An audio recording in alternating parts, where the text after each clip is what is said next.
Darius Pridgen sat down with me inside of his home and told me that he is not going to seek re-election to the Buffalo Common Council. He's 58 years old. He's been serving since he was sworn in 2011.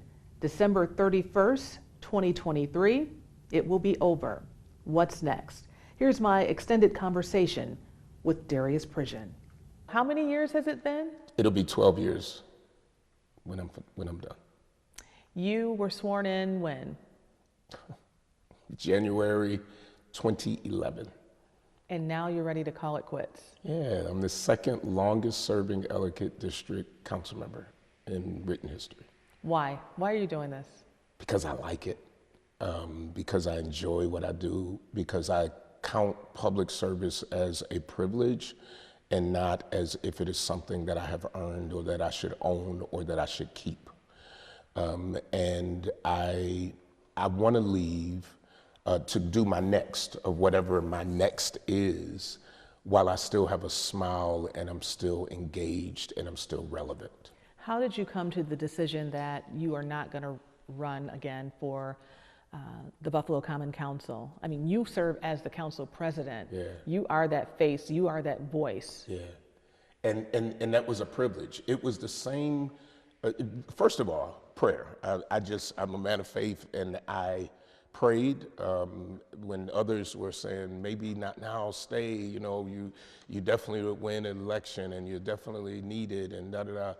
And I took the time, and that same urge that I had to run, that same what was in me when people said, pastors shouldn't run for elected office, and I knew that I should, and I prayed that that was the right urge and that I would win and be able to serve the people. And that same urge came over me in the last year or so that this should be the last run, and move on and have the door open for whatever else is out there, for you to be of service to people, for you to be able to do the next part of your life. And I don't even know what next is.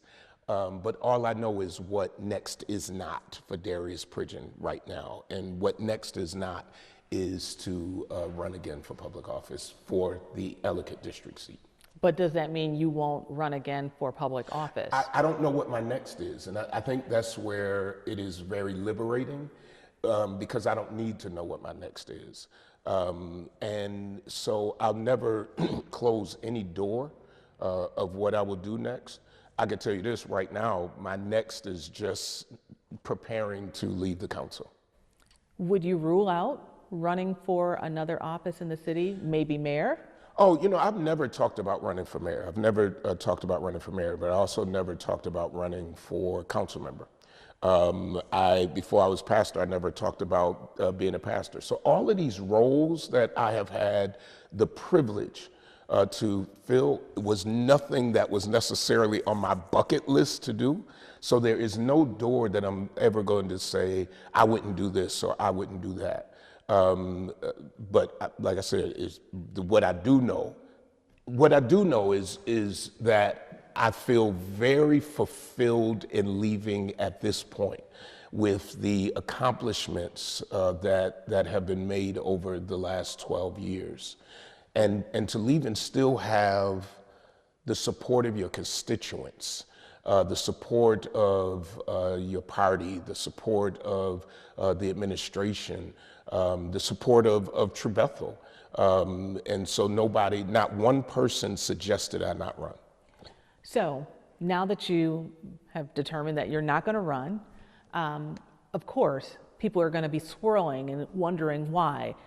Is there a scandal? Are you sick? Did somebody say, or are you just tired of people talking? People like to come and stand outside your house sometimes. Did those things get to you, or is there anything there? No, I am not leaving public office for anything negative. When you're a public officer, when you're elected, people have a right to disagree with you. They have a right to not like you. They have a right to public protest. I only had one limit that I would not tolerate, and that's coming after my family. or anything physical. That's just not going to happen. But other than that, you have to have thick skin in these kind of jobs, because if you look at it, although protests, people saying negative things, I still was able to accomplish the things that I wanted to accomplish. I still got every law that I put on the books, almost every one of them passed. And so you look at it and you go, this is the democratic way. And you got to have like broad shoulders and thick skin to do this. So at nothing, there is like not one thing that when I considered it, it was negative. It was all, you get to choose when you leave, and you get to choose that. And I didn't want to choose it too late. I didn't want to choose it down the line when it's like, okay, are you being effective? Aren't you being effective? I made the same commitment to True Bethel, that when my effectiveness is over, when I feel like now it's time to move on, that they will never have to push me out of the door, I walk out of the door. And that to me is what I've seen as even the biblical example of knowing. You know, there were kings that stayed kings beyond their expiration date, and it affected the kingdom. I've worked hard in Ellicott. The people have worked hard with me, and we fought some great battles, whether it's Fruit Belt parking, which when I got here, you know, the medical campus was considered the enemy by many of the people in the Fruit Belt. And now to go to a groundbreaking at Roswell, and the community is there and supporting it and able to park in front of their houses. You know, there's just too much positive to concentrate on any negative as a reason for my departure. Your greatest success stories as councilman? Oh, there's so many. But I'd say, you know, getting Carriel's Law done was important to me, and to work with people and police. You know, when we started making changes as far as what we do in policing here, we worked with everybody. That was big. Having the first parking in resident parking in the city of Buffalo for an area that was being gentrified, and holding the line on the negative effects on gentrification in the Fruit Belt. You know, I came in and said no to the sale of McCarley Gardens when UB was going to buy McCarley Gardens and turn it into dorms. That was really one of the reasons I ran, was to say no. And now to see McCarley Gardens still there, and it being affordable still, and for them expanding. You know, there was a move at one time where it was like, we need to rid all of this public housing out of Buffalo, out of downtown Buffalo, to have the city mission. Right. Where when I got here, it was like they were looking for remote places to put the city mission, and I said no. People who don't have housing deserve to be right here in our city. And so those are, and the list just goes on, from healthcare stuff. You know, when I got here, you could smoke in the parks. Who smokes in a park? And working with Roswell and getting those laws passed. And it just goes on and on of things to help people, supporting supporting affordable housing projects, and encouraging diverse builders from within our community. When I got here, there were only a few African-American churches building, and now we have more than I can count on two hands. And that to me, it didn't have to be what I did as much as doors opening for other people so that they could become successful. And yet, through your time here, we have seen some horrific things happen. You talk about that you, maybe for the last year or so, you've been pondering this decision. Tops happen right around the corner from your home. Did that play a role in you probably thinking, I'm tired? Are you tired? No, I'm not tired. No, I'm not. Tops didn't play a role in my decision. It made it harder, to be very honest, because I ended up being so active in responding nationwide, and trying to keep calm, keep the city calm. And so that was like, at that time, like, can you go now? You know, you need to work on trying to get another grocery store. You need to work on da-da-da. But I've done that with the grocery store downtown, Bray Millers, when they came in. You know, that was a big fight to get even a grocery store down there. But Tops made it harder to make this decision to leave. Because in the position I'm in now, I am still able to respond, and I am still able to look at different things that I needed in this community. So it made it harder, not easier. Who can fill your shoes? Oh, there's always somebody who can fill. You know, when one leaves, another is always in the wings, ready to come in. And I don't know who at this point, but I know that the people of Ellicott are serious about their politics and serious about their representation, and they will elect someone who they feel will represent them well. Because your district has changed from when you started. Once again, you entered in... I've been through two reapportionments. And now you have part of that Elmwood Village, right? Or that... Well, I've moved, the Ellicott district has moved more toward the east side, over into Lovejoy, and so it has less downtown now. And so it has to be somebody who's going to be able to really deal with people more than the developers downtown and that kind of stuff. It's going to be more about developing east side. I'm sure you have people that you would recommend. I've had people who have talked to me. I've only, you know, I wanted to share this story with you. So I haven't really had a public discourse. This is really the first time that I'm saying this publicly. When you told the mayor, what was that like? I remember him saying this was not the meeting I thought we were having.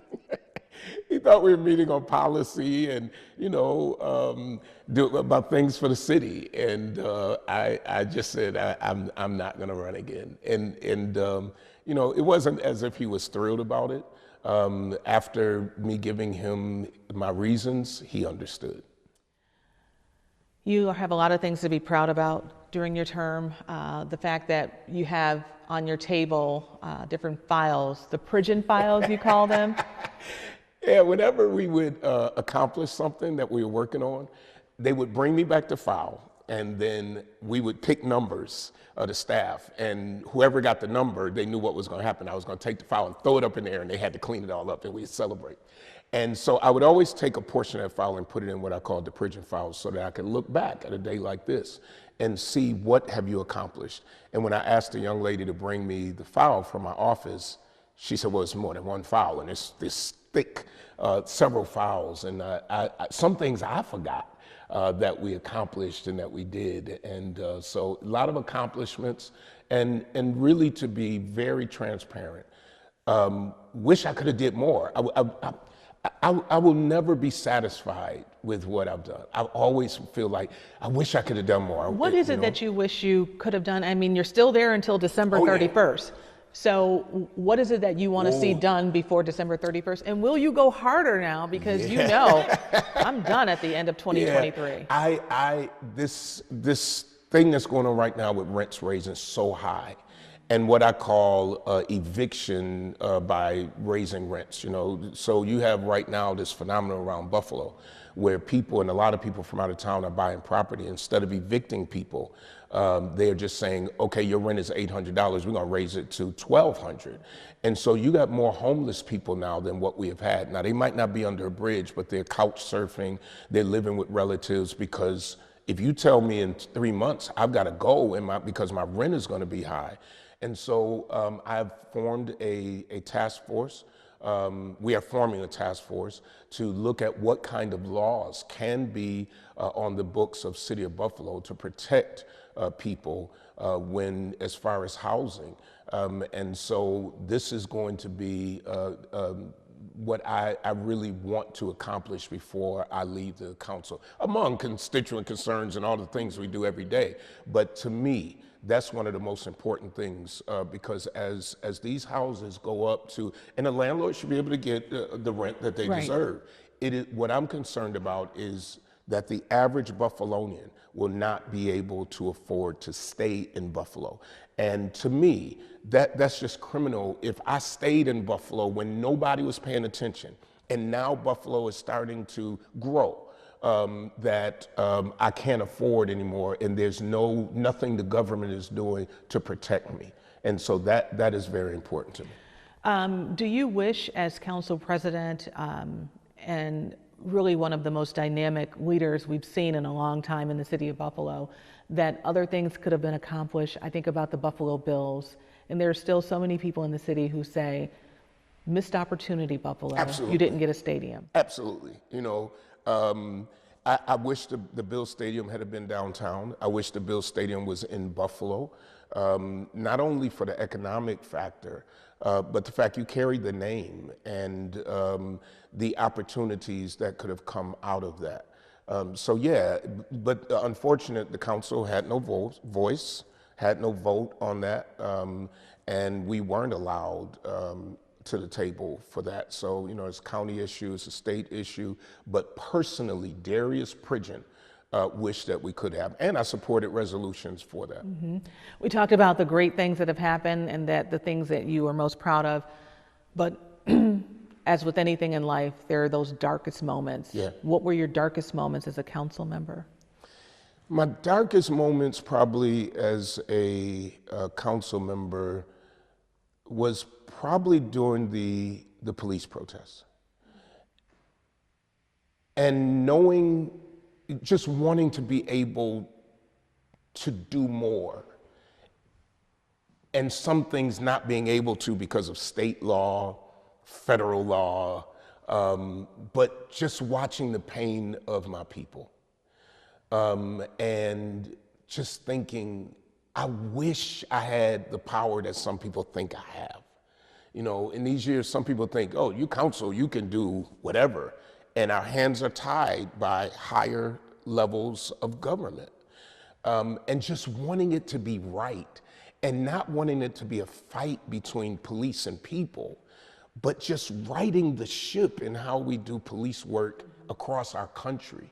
And as a council member, I didn't have that level of influence on a federal level to say, we need to be able to do something. And watching George Floyd's tape and Breonna and going, I wish I could do more and I can't. Those were some of the roughest times in my time. Couple more points. Once again, I just want you to reiterate, why have you decided to no longer run for the Common Council?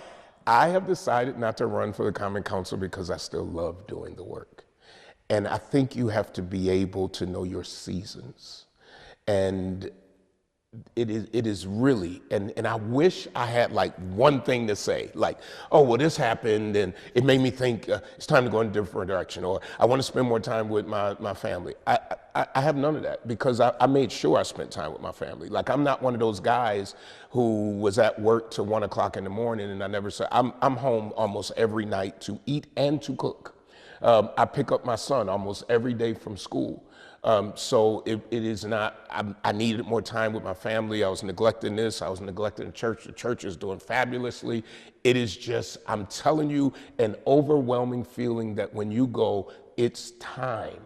I have watched people work beyond their expiration date. And then they're not as effective and they get pushed out of the door instead of walk out of the door when they've done done good work. And so I am never, maybe in a year I'm gonna wake up or get some therapy or something and go, oh, that was that. Right now, I'm in such a great place and I'm just excited about next. And how old are you? I am 58. And you're going to still serve as Bishop of True Bethel Baptist Church? Yeah. I'm still going to be there. And over New York State. So I don't just serve over the bishop I'm the pastor of True Bethel. Mm-hmm. I'm the bishop over New York State West, from our churches from Albany down to Buffalo. So I'm still going to serve and still serve our community. That'll be your main work. Yeah, it's going to be part of it. I mean, I think anything I do, it all has to correlate. Mm-hmm. One thing that made it easier for me to be council member, council president, and pastor is that it all was the same work. It was all the same work, whether I was doing a funeral for a child, it didn't matter. It was all the same work. How do you help people? And how do you utilize this short time on earth to make a difference in somebody else's life? And when I remember I first ran, they were like, pastor can't run, can't be, because I remember this statement, you can't serve two gods. And I remember my answer, I only serve one God. And part of our Christian belief is the serving of other people. So our belief that you can't serve God without serving other people. And I have had that opportunity and still have that opportunity right now. And Darius isn't going away. It'll just be my name on the door will come down. What do you think the council is going to look like? Do you think, because this has been a council where we haven't seen a woman sit on that floor in years. Yeah. Do you think we'll see a change? You know, I don't know. I'll be very honest. I have. Would it be good to see a woman on the floor? Oh, I think diversity is great. But you know, I've heard people criticize the council that there isn't a woman on the council. What do you mean? We don't, you know, if a woman runs, the people choose who they want on the council. The 9 people on the council don't sit around and go, hey, we're going to just do all men. I've never heard that conversation. I think Buffalo is changing. I think soon you will see not just black and white on the council. I think you'll see other ethnicities. I think that you will see, as we already have, people who are different orientation, who are proud. And at the end of the day, that's what happens when a city changes. So I think that this year, there'll be a lot of people running, and you never know in politics what will happen. This is creating buzz because, as obviously you're the council president, but the dynamics that go along with that and where your hand is, I mean, that's going to shift a lot of things around. When you spoke with the movers and shakers in the party, is that something they talked about? Because this is not just filling a hole. Yeah, I've had a great relationship with the party. As of late, it's been a great relationship. We've been able to accomplish a lot. I'm not going to tell you they were thrilled about it. They didn't expect this either. When I didn't call for an endorsement meeting, when I didn't, you know, they were getting a little feeling what's going on. And I respectfully did meet with an individual. I didn't meet with an executive board or anything like that. I met with an individual and it was just like, are you serious? And I'm like, yeah, and it's the same question. Everybody's asking the same question. People will paint whatever scenario they want to, like what's wrong, what happened? And I have nothing wrong. Nothing happened, no scandal. So what are you gonna do? January 1st, 2024. January 1st, 2024, I'm gonna look for a job. No, just kidding.